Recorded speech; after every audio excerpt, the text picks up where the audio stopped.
China wants to launch a fake moon into the sky by 2020. Get this, it's actually a satellite that would reflect the sun's rays at night. It will reportedly be 8 times brighter than the real moon. Now, draft. In 2018, a Chinese city announced something that sounded like science fiction.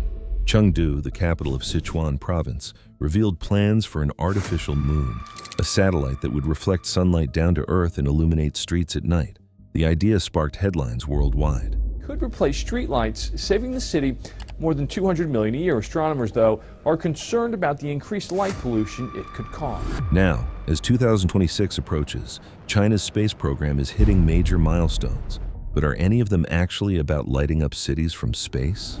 The original vision, Chengdu's illumination dream. When news broke in October 2018, it seemed almost too ambitious to be real. Officials and researchers connected to Chengdu's Aerospace Science Institute proposed launching what they called an illumination satellite. This is based on investigation into the petrology and geochemistry of the returned lunar basalt fragments. The concept was straightforward on paper.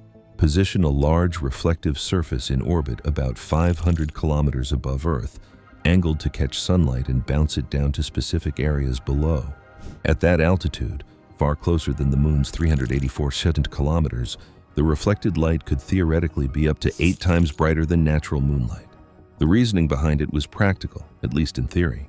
Streetlights consume massive amounts of electricity.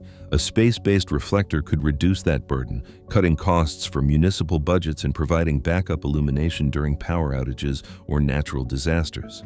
The satellite would orbit in a way that kept it in sunlight even when the ground below was dark, continuously reflecting solar rays downward.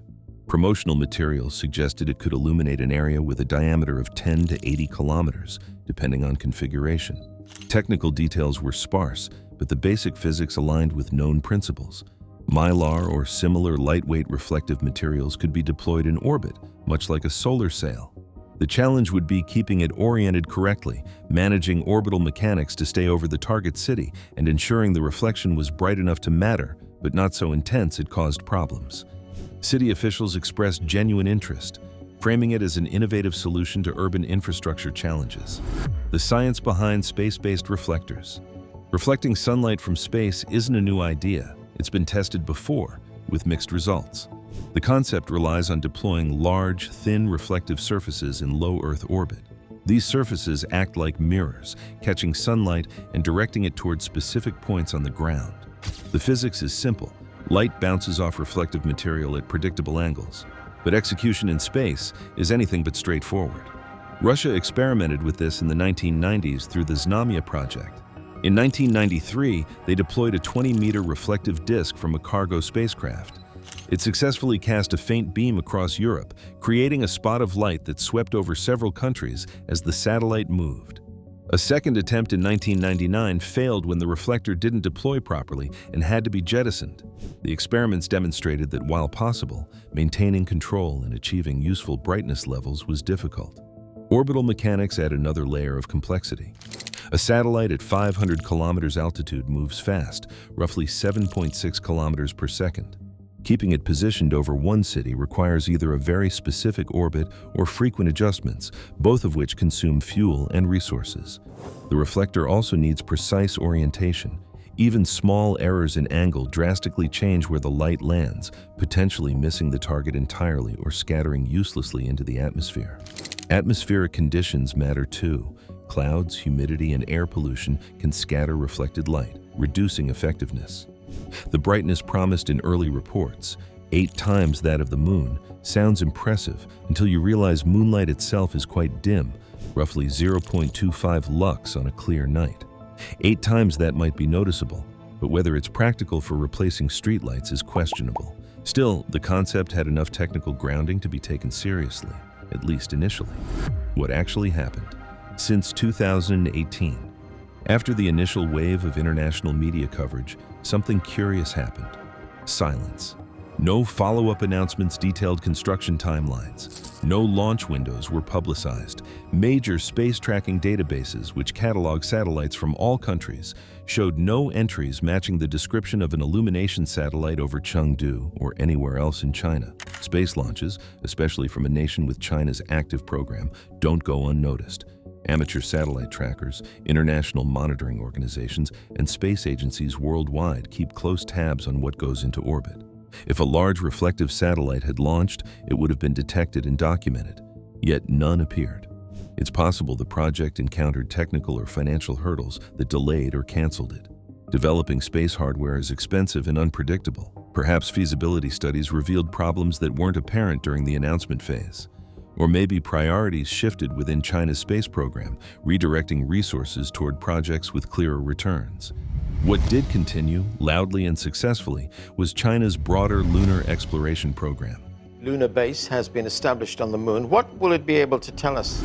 The same aerospace infrastructure that could theoretically support an Earth illumination satellite was instead channeled into more ambitious goals, not lighting cities from orbit, but exploring and eventually building infrastructure on the moon itself. China's real lunar focus, Chang'e missions and beyond. While the artificial moon concept faded, China's actual lunar program accelerated. The Chang'e series, named after a Chinese moon goddess, has become one of the most successful robotic exploration efforts in recent history. Chang'e 3 landed on the moon in 2013. Chang'e 4 made history in 2019 by landing on the far side, a first for any nation. Chang'e 5 returned lunar samples to Earth in 2020, the first such mission since the 1970s. These aren't publicity stunts. Each mission builds technical capability and scientific knowledge. Chang'e 4's landing required solving the communication problem. The far side of the moon never faces Earth, so direct signals are impossible. China deployed a relay satellite at a gravitationally stable point beyond the moon to bounce signals back and forth. It worked flawlessly. Chang'e 7, scheduled for 2026, takes this further. The mission targets the lunar South Pole, a region of intense interest because it may harbor water ice in permanently shadowed craters. Chang'e 7 isn't just a lander, it's a system. An orbiter, a lander, a rover, and a small hopping probe designed to explore areas the rover can't reach. The hopping probe is particularly interesting. It uses small thrusters to leap across the surface, covering more ground and accessing rough terrain. Why the South Pole? Water ice, if present, changes everything. Water can be split into hydrogen and oxygen, rocket fuel, and breathable air. It makes long-term presence feasible. Multiple nations, including the United States, have lunar South Pole missions planned for similar reasons. It's become the focal point of 21st century lunar exploration. China's approach is methodical. Each mission tests technologies needed for the next step.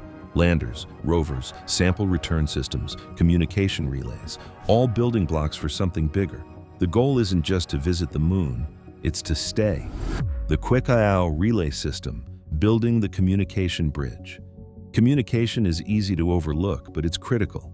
You can't control a rover or receive data without a solid link. For missions to the moon's far side, Earth-based antennas are useless. You need infrastructure in space. Queqiao 1 launched in 2018 to support Chang'e 4. It sits in a halo orbit around the second Earth-Moon Lagrange point, a stable position beyond the moon where gravitational forces balance out. From there, it can see both the lunar far side and Earth, acting as a relay. It's been operating successfully for years, a testament to Chinese mission planning. Queqiao 2, launched in early 2024, expands this network.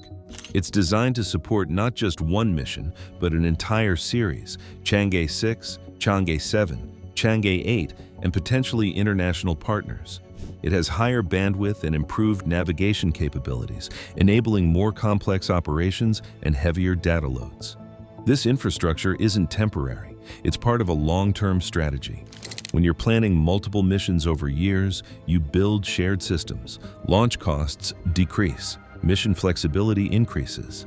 Queqiao 2 is essentially laying the groundwork for a permanent communication network serving the moon's far side and polar regions. It's not flashy, but it's essential. You can't build a lunar research station without reliable communication. China is putting the pieces in place now, years before construction even begins. Moon bricks in space, the material science breakthrough. Building anything on the moon presents a fundamental problem. Transporting materials from Earth is expensive. Launching a single kilogram into space costs thousands of dollars. Shipping construction materials for even a small habitat would be prohibitively costly. The solution? Use what's already there. Lunar regolith, the layer of loose rock and dust covering the moon, could serve as building material. It's abundant and free, but can it hold up under lunar conditions? Extreme temperature swings, vacuum, radiation? Testing is essential. In late 2023, China sent experimental bricks made from simulated lunar soil to the Tiangong space station. These weren't real lunar regolith samples. Those are far too rare and valuable. Instead, researchers used terrestrial materials with similar chemical composition and particle size. The bricks were exposed to space conditions. When they returned to Earth in late 2024, analysis began. The results were encouraging. The bricks maintained structural integrity. They didn't crack or crumble despite repeated exposure to temperature extremes, ranging from roughly minus 180 to plus 180 degrees Celsius. Radiation exposure didn't degrade them significantly. This matters enormously for future lunar bases. If regolith-based bricks prove durable, construction becomes feasible. You bring machinery to process the soil and molds to shape bricks, but the raw material is local. It reduces launch mass and cost dramatically. It also means habitats could be built partially underground or shielded with regolith, protecting inhabitants from radiation. The experiments continue. Different binding agents, sintering techniques, and brick shapes are being tested. It's unglamorous work, but it's the kind of practical engineering that makes ambitious projects possible. Yuegong-1, China's lunar base on Earth. You can test materials in space, but what about people?